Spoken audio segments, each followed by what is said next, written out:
नमस्कार प्रेक्षक हो. भारत शक्ती मराठीच्या सारांश कार्यक्रमाच्या पुढच्या भागात तुम्हा सगळ्यांचं पुन्हा एकदा मनपूर्वक स्वागत.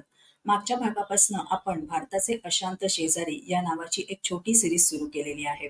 आजचा भाग अर्थातच दुसरा आहे आणि आजच्या भागामध्ये आपण चर्चा करणार आहोत ते म्हणजे चीन या भारताच्या अगदी लागून असणाऱ्या शेजाऱ्याबद्दल. आणि याबद्दल मार्गदर्शन करणार आहेत ब्रिगेडियर हेमंत महाजन सर. सरांचा अगदी थोडक्यात परिचय करून द्यायचा झाला तर सर निवृत्तीनंतरच्या काळामध्ये मराठी आणि हिंदी भाषेमध्ये अनेकदा लेखन करताना आपल्याला दिसतात. याशिवाय वेगवेगळ्या युट्यूब चॅनल्सवरती किंवा वर्तमानपत्रांमधनं सुद्धा सरांचं लेखन आपल्यापर्यंत पोहोचतंय. वेगवेगळ्या ब्लॉग्समधनं सर आपल्यापर्यंत पोहोचतायत. अतिशय विस्तृत असं सरांचं लेखन आहे, विषय आहेत आणि त्यांचा अभ्यासही आहे. त्यामुळे आजच्या भागात सरांचं पुन्हा एकदा आपण स्वागत करूया. सर, आजच्याही भागात तुमचं मनपूर्वक स्वागत. नमस्कार. नमस्कार. सर, मागच्या भागामध्ये आपण अर्थातच बांगलादेश आणि पाकिस्तानबद्दल चर्चा केली होती, पण चीन हा तुलनेमध्ये थोडासा मोठा आपला शेजारी आहे आणि भारत आणि चीन यांच्यातले संबंध सर्वश्रुत आहेत. पण तरी सुद्धा गेल्या काही वर्षांपासून हे संबंध नेमके कसे आहेत, एक अभ्यासक म्हणून तुम्हाला काय वाटतं? असं आहे की भारत आणि चीन तसं म्हटलं तर 1947-48च्या काळात एकाच वेळेला स्वतंत्र देश झालेले होते. तर त्यावेळेला असं वाटत होतं की हे दोन्ही शेजारी राष्ट्र आहेत आणि त्यावेळचे पंतप्रधान जे आपले होते पंडित जवाहरलाल नेहरू, त्यांचं हिंदी चिनी भाई भाई हे प्रसिद्ध वाक्य आहे. तर असं वाटलं होतं की आपले संबंध चांगले सुधारतील, परंतु ते संबंध सुधारले नाही. आणि 1962 साली काय झालं याची आपल्याला कल्पना आहे. मी 1962 सालच्या विषयी फक्त एकच मिनिटं बोलू शकतो की अनेकांचा गैरसमजूत आहे की 1962च्या युद्धामध्ये भारताचा पराभव झाला. हे बरोबर नाही. तो पराभव जो झाला होता तो आपल्या राजकीय नेतृत्वाचा झाला होता. याचं कारण असं की 1962 सालचं जे युद्ध लढलं गेलं, या युद्धामध्ये 2 ठिकाणी हे युद्ध लढलं गेलं. एक अरुणाचल प्रदेशमध्ये भारताचं 15,000 ते 20,000 सैन्य हे युद्ध लढलं आणि दुसरं लडाखमध्ये तिथे 4,000 ते 5,000 आपले सैनिक हे युद्ध लढले. म्हणजे एक 25,000 सैन्य आपलं चीन विरोधात युद्ध लढलं की ज्या वेळेला भारताच्या सैन्याची ताकद होती 4 लाखाच्या आसपास. म्हणजे जर गणित चांगलं असेल तर आपण बघाल की 20% सुद्धा सैन्य हे लढाई लढलं नाही. एअरफोर्स किंवा हवाई दल लढाई लढलं नाही, नौदल हे लढाई लढलं नाही. आणि ज्याने युद्धाभ्यास केला असेल त्याला कळू शकेल की चीनला बियॉन्ड द पॉइंट येणं शक्यच नव्हतं, कारण डोंगराळ भाग होता वगैरे. परंतु आपलं नेतृत्व घाबरलं आणि आपण युद्ध हरलो म्हणून आपण जाहीर केलं. ते बरोबर नव्हतं. हा पराभव आपल्या राजकीय नेतृत्वाचा होता, कारण 80% सैन्य, 100% एअरफोर्स, 100% नेव्ही ही कधीही लढाई लढलं नाही. तर सैन्य हरलं कसं हे असं म्हणताच येणार नाही. दुसरं हे झालं 1962. 67 साली चीननी पुन्हा एकदा दादागिरी करण्याचा प्रयत्न केला, ज्याला चोला इन्सिडन्स किंवा नाथुला मध्ये झालेली चकमक असं म्हटलं जातं.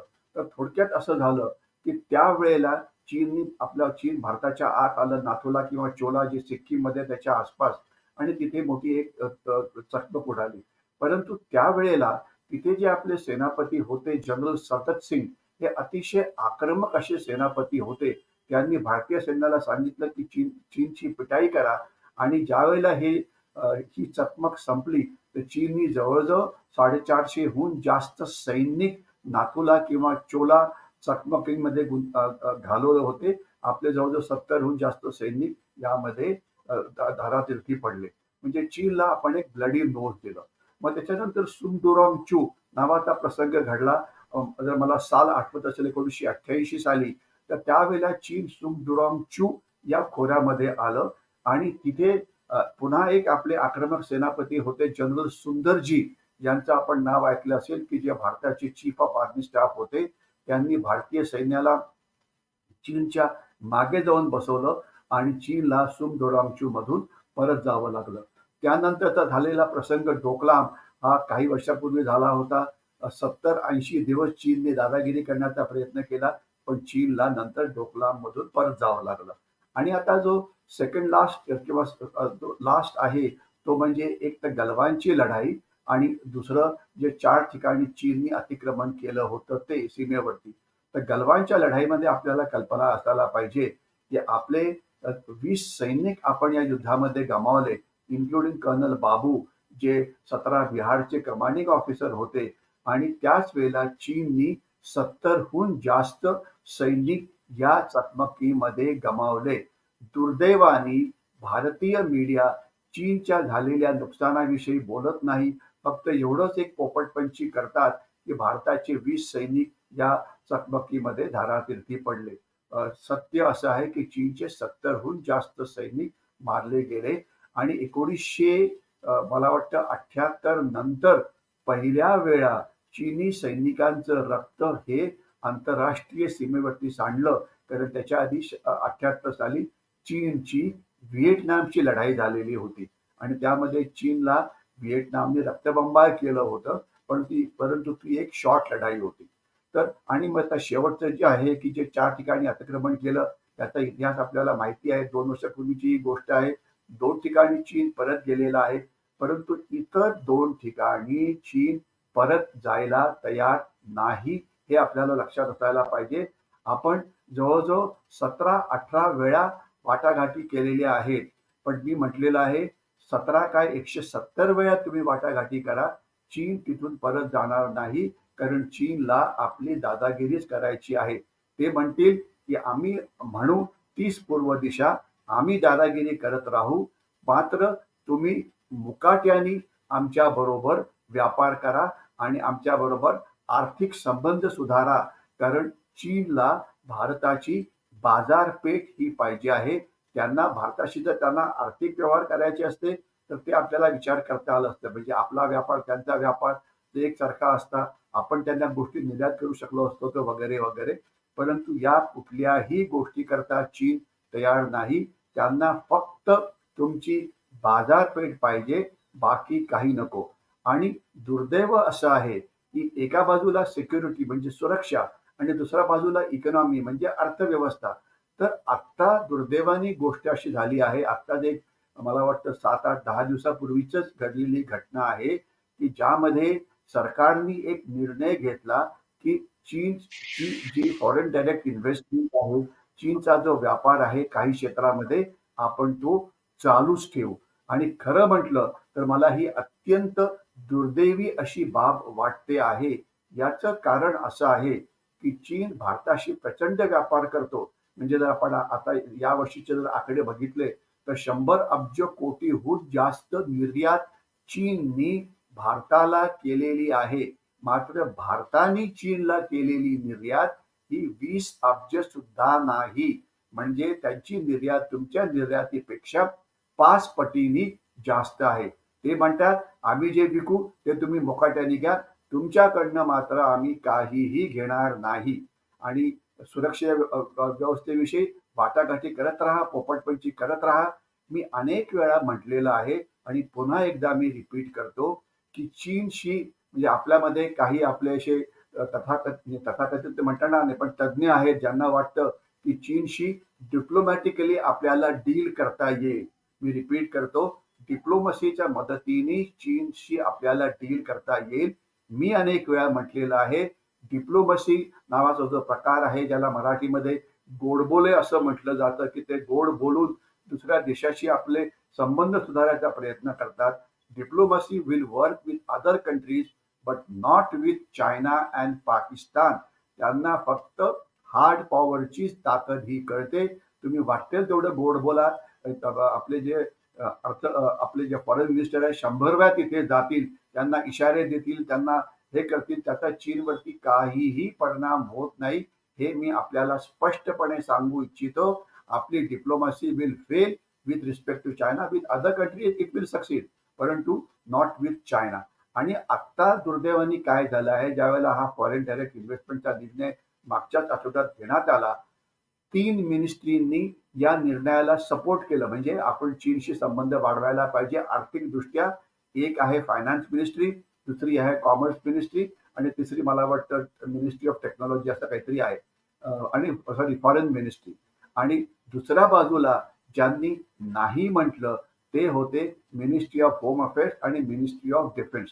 म्हणजे भारताच्या आतच चीननी भारतीयांच्या मनामध्ये घुसखोरी करून 3 विरुद्ध 2 असं बहुमत हासिल करून भारतामध्ये आर्थिक परिस्थिती म्हणजे आर्थिक संबंध वाढवण्याकरता भारत सरकारकडनं आता होकार घेतलेला आहे. आणि चीनचे सर्वात मोठे सपोर्टर्स भारतामध्ये आहेत. ते म्हणजे कॉर्पोरेट वर्ल्ड, आपलं इथलं इंडस्ट्री. त्यांना वाटतं की चीनच्या शिवाय आम्ही जिवंत राहू शकत नाही. याचं मुख्य कारण असं आहे की चीनकडून ज्या पण गोष्टी आपल्याला येतात त्या इतरांच्या तुलनेमध्ये 15 ते 20% या स्वस्त असतात. तर त्याच्यामुळे आपल्या कॉर्पोरेट वर्ल्डला प्रॉफिट करता येतो. आणि म्हणून त्यांनी आपण काल परवाचं इकॉनॉमिक टाइम्स वाचा, त्यामध्ये एक स्टोरी आली होती की मिनिस्ट्री ऑफ इलेक्ट्रॉनिक्स म्हणते की चीनला आता चीनच्या वस्तू आपण आयात केल्यामुळे आपल्याकडे 15 लाख जॉब्स क्रिएट होतील आणि आपला व्यापार वाढेल. बघूया आपण येणाऱ्या काळामध्ये काय होतं. जॉब क्रिएट व्हायला पाहिजे, व्यापार वाढायला पाहिजे, पण एकतर्फी हा होणार नाही. सध्या जी आपली चीन बरोबरची जी रिलेशनशिप आहे ती एकतर्फी आहे. चीन म्हणतं ते आपल्याला ऐकावं लागतं. दुर्दैवाने आपल्याला जॉब्स वाढवायचे आहेत, आपल्याला आपल्या अर्थव्यवस्थेचा वेग वाढवायचा आहे. त्यामुळे काही तथाकथित तज्ञांची, मी शब्द अगदी काळजीपूर्वक वापरतो आहे, तथाकथित तज्ञ इन्क्लुडिंग जे इकॉनॉमिक टाइम्स सारख्या वर्तमानपत्राचे एडिटर आहेत, ते सांगतात की चीन बरोबर व्यापार हा व्हायलाच पाहिजे.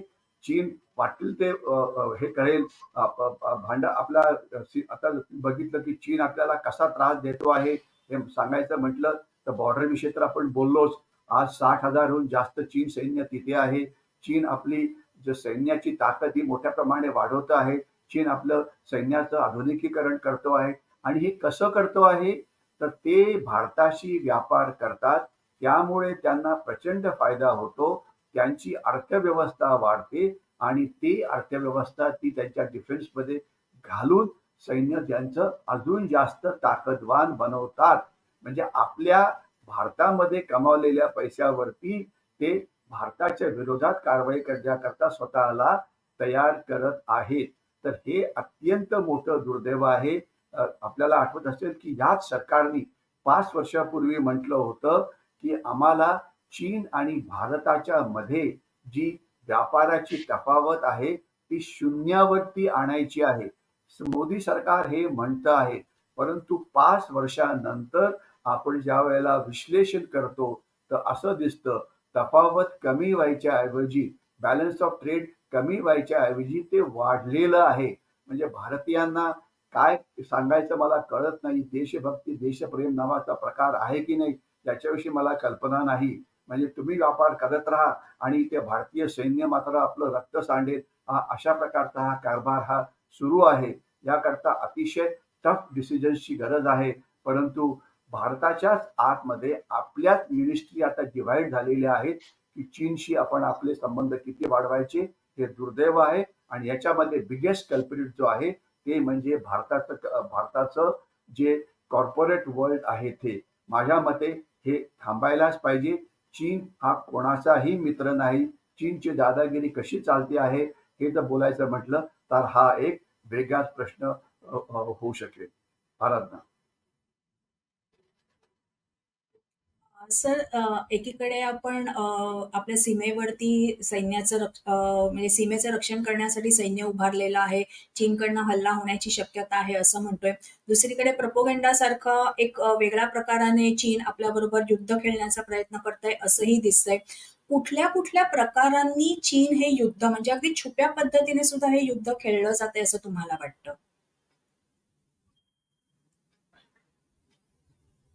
असं आहे, चीन वेगवेगळ्या पद्धतीने भारताशी युद्ध करतो आहे.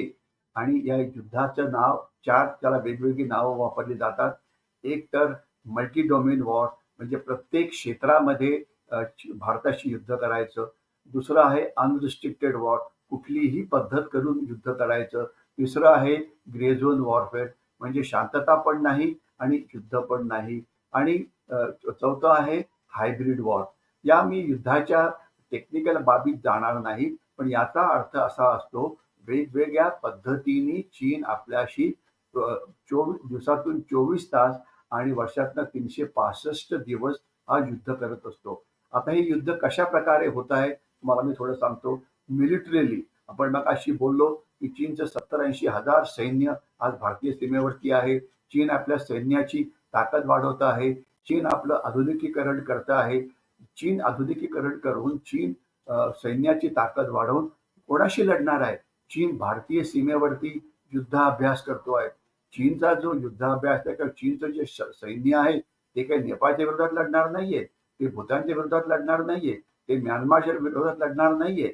तर चीनला लढायला आहेतच कोण? तर एक भारत सोडला तर दुसरं त्यांचा जो दुसरा जो त्यांचा एक ज्याला शत्रू म्हणता येईल तो म्हणजे साऊथ चायना समुद्रामध्ये असलेले देश, ज्यामध्ये म्हणजे मलेशिया आहे, तैवान आहे, मग इंडोनेशिया आहे वगैरे. आणि साऊथ चायना समुद्रात चीन कशी दादागिरी करतो आहे हा वेगळा विषय होईल. आणि दुसरा जो सर्वात महत्वाचा देश त्यांच्या दृष्टीने ज्याच्यावरती त्यांचं सैन्य हल्ला करू शकतं ते म्हणजे तैवान. कारण तैवानला कॅप्चर करणं हा चीनचा एक मोठा उद्देश आहे. पण तैवान सोडल्यानंतर चीनचा नंबर 2 शत्रू हा भारत आहे, याच्याविषयी कोणाच्या मनामध्ये शंका नको. आणि त्यांना हे युद्ध त्यांना वाटतं की युद्धाच्या इतर पद्धती वापरून जर आम्ही म्हणतो की सीमा मान्य करा, हे करायला मान्य पाडलं तर युद्ध करायची गरजच काय? परंतु ते झालं नाही तर युद्ध हे केलं जाऊ शकतं. तर यामध्ये युद्ध कशा प्रकारे होत आहे? तर युद्ध एक आहे आर्थिक आक्रमण किंवा आर्थिक घुसखोरी. आपण बोललो की चीन व्यापार कसा वाढवतोय, चीन आपल्याकडनं आयात करायला काही तयार नाहीये. चीननी वेगवेगळ्या पद्धतीने भारताच्या अर्थव्यवस्थेमध्ये घुसखोरी करण्याचा प्रयत्न केला आहे. तर आर्थिक घुसखोरी, आर्थिक आक्रमण, आर्थिक अतिक्रमण हा विषय आपण आता त्याच्याशी थोडंसं बोललेलो होतो. आणि चीन म्हणजे एक आपल्याला सांगू मी इच्छितो की चीन बरोबर जो बेकायदेशीर व्यापार आहे तो सुद्धा सुरू असतो, असं अनेक तज्ज्ञांचं म्हणणं आहे. याचं मुख्य कारण असं आहे की चीनची जी करन्सी युआन आहे, जसं आपलं रुपया आहे तशी चीनच्या करन्सीचं नाव आहे युआन. एक आपण जर फॉरेन एक्सचेंज मार्केटमध्ये गेला तर 8-9 रुपयाला आपल्याला एक युआन विकत मिळतो. रेट कमी जास्त होतो पण 8-9 रुपये म्हणता येईल. परंतु ब्लॅक मार्केटमध्ये युआन हा 14 किंवा 15 रुपयाला मिळतो. जर फॉरेन एक्सचेंज मार्केटमध्ये जर तुम्हाला युआन 7-8 रुपयाला मिळत असेल तर ब्लॅक मार्केटमध्ये जाऊन तुम्ही युआन 15 रुपयाकरता का पैसे खर्च करावे हा प्रश्न आहे. पण कोणीतरी विकत घेते म्हणूनच ब्लॅक मार्केट आहे ना, की ज्यांना व्हाईट मार्केटमधनं घेता येत नाही तेच ब्लॅक मार्केटमध्ये जात आहेत. आणि याचं एक कारण असं आहे की अनेक भारतीय व्यापारी चीनकडून समजा 10 कोटी रुपयाचा माल विकत घेतला, तुम्ही आयात केला, तर तुम्ही 10 कोटीचा माल दाखवायच्या ऐवजी फक्त 1 कोटी दाखवता. म्हणजे तुम्ही अंडर इनव्हॉइसिंग हे केलेलं आहे आणि तुम्ही फक्त 1 कोटी रुपये हे त्याच्यावरती तुम्हाला टॅक्स लागतो, टॅक्स म्हणा किंवा जीएसटी म्हणा किंवा इम्पोर्ट ड्युटी म्हणा, बाकीच्या 9 कोटीवरती लागत नाही. म्हणजे तुम्हाला स्वस्त किमतीमध्ये माल ऑफिशियल चॅनलने भारताच्या आत येतो. आणि आता हे जे 1 कोटी रुपये जे चीनला तुम्हाला द्यायचे आहेत ते तर तुम्ही व्हाईट मार्केटने दिले, पण उरलेले 9 कोटी कशाने देणार? ते तर तुम्हाला द्यावेच लागतील ना. तर ते तुम्हाला एक ब्लॅक मार्केटच्या पद्धतीने, हवालाच्या पद्धतीने, इतर पद्धतीने हे द्यावं लागतं. म्हणून चीनच्या करन्सीची ताकद ब्लॅक मार्केटमध्ये जास्त आहे. तर अशा प्रकारे चीन साम दंड भेद याचा कसा वापर करतो भारतामध्ये राहून, तर तुमचे डोळेच पांढरे होतील म्हणजे आपण त्याच्याविषयी हे करायचं म्हटलं तर आर्थिक घुसखोरी हा एक भाग झाला. दुसरं ते काय करतात, भारतातल्या काही लोकांना विकत घेतात. तसं कॉर्पोरेट वर्ल्डला तर जवळजवळ विकतच घेतलंय असं मला म्हणावं लागेल. किंवा भारतातल्या काही एनजीओजना विकत घेतात. एका भारतीय एनजीओनी हायकोर्टमध्ये जाऊन सांगितलं की वेदांताचा जो कारखाना आहे तामिळनाडूमध्ये त्याच्यामुळे पोल्युशन होतं आहे, तो कारखाना बंद करावा. आणि हायकोर्टने निर्णय दिला की ठीक आहे बंद करा, पोल्युशन नको आपल्याला. आणि हे बंद झाल्यानंतर कॉपरची जी आयात आहे ही आपण चीनपासून सुरू केली. म्हणजे कारखाना बंद झाला, फायदा कोणाला झाला तर चीनला झाला. अशी मी तुम्हाला अनेक उदाहरणं देऊ शकीन.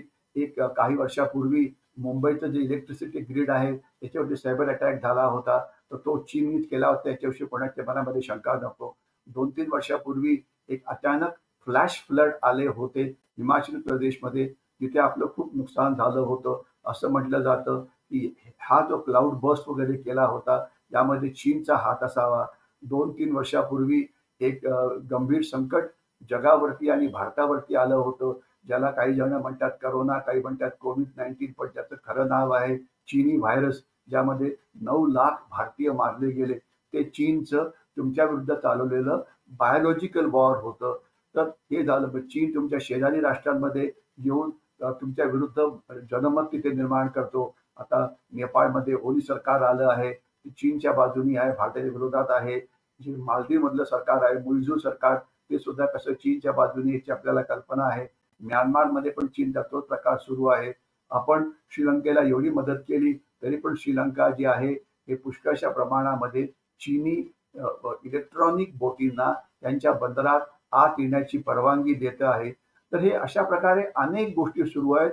हे सांगायचं म्हटलं तर आपल्याला एक वेगळाच एपिसोड करावा लागेल की चीननी समजा गेल्या वर्षभरात किंवा 2 वर्षामध्ये भारताच्या विरोधात कुठल्या कारवाया केल्या वगैरे, तर तो एक मोठा विषय होईल. परंतु चीन मोठ्या प्रमाणात करतो आहे आणि आपल्याला कळायला पाहिजे ज्या प्रकारचं युद्ध जे चीन भारताच्या विरोधात लढतो आहे, या युद्धाचा उद्देश काय आहे हे आपल्याला कळायला पाहिजे.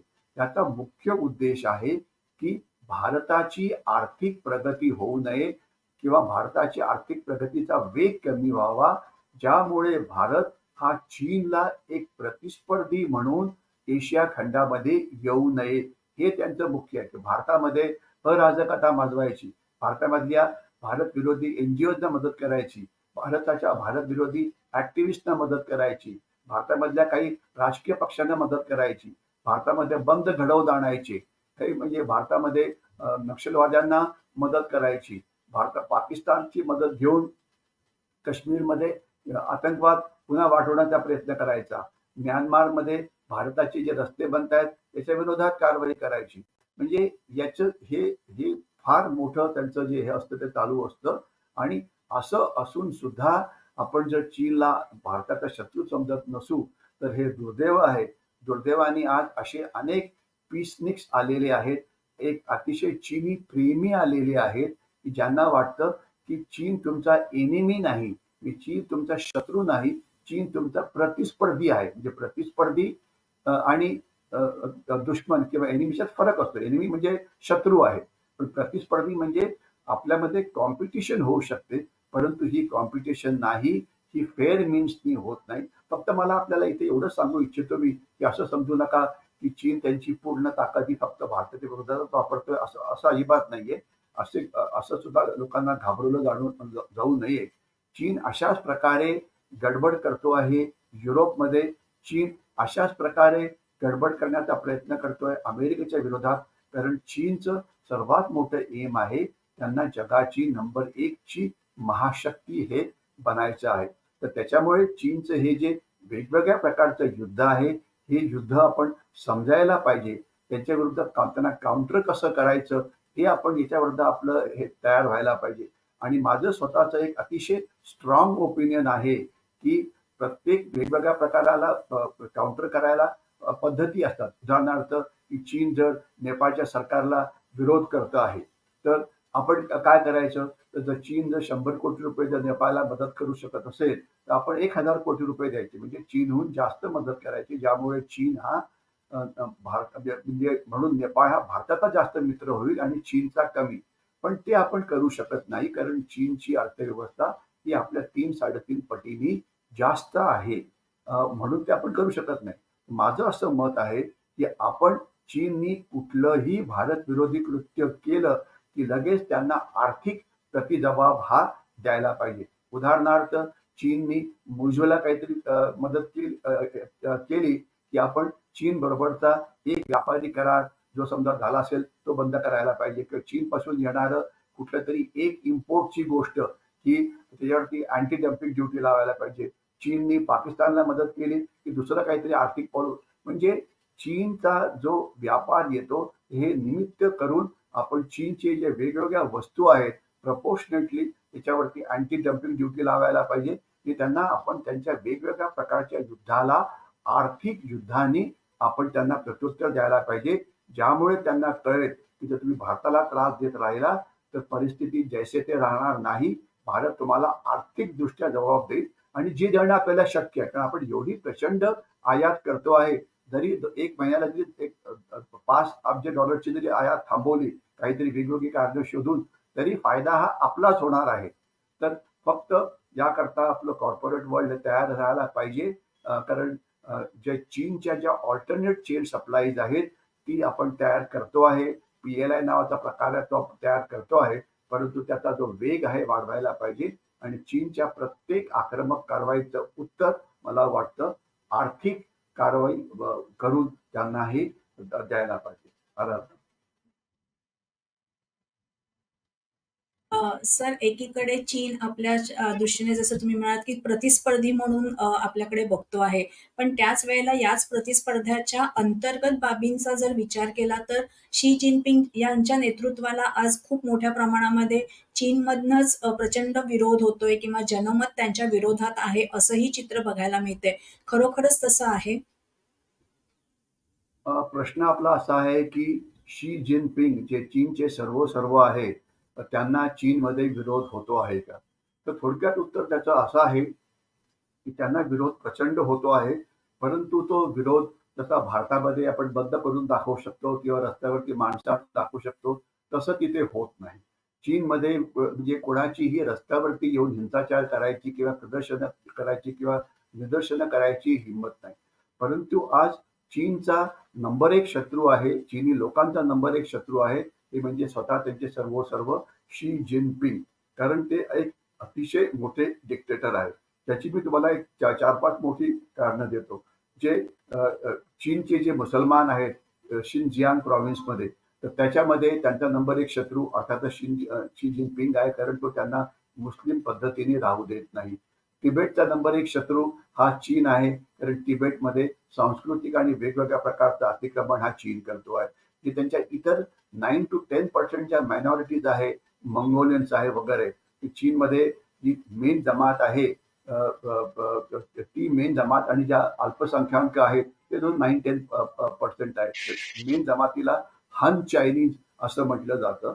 तर अल्पसंख्याकांना चीन प्रचंड प्रमाणामध्ये तिथे त्रास देतोय. ते सगळे त्याच्या विरोधात आहेत.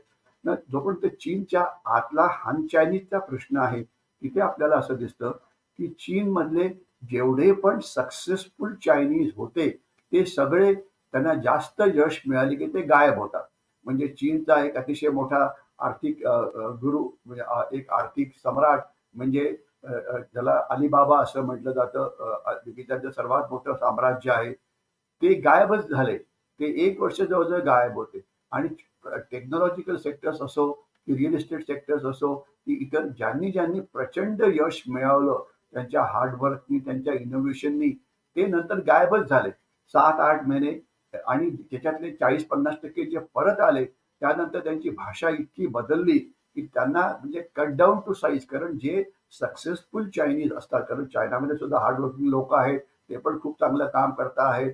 परंतु शी जिनपिंगला वाटतं हे सगळे माझ्या विरोधात आहेत आणि माझ्याहून जास्त मोठे बनतील, तर म्हणून त्यांना म्हणतात cutting them down to size.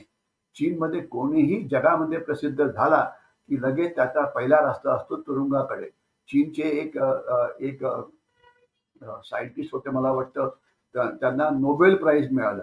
Nobel price मिळाल्यानंतर कुठल्या देशाने करायला काय पाहिजे, तर ते कौतुक करायला पाहिजे की तुम्ही या विषयात काहीतरी चांगलं काम केलं म्हणून तुम्हाला नोबेल प्राइज मिळालं. चीननी त्यांना सरळ तुरुंगाची वाट दाखवली.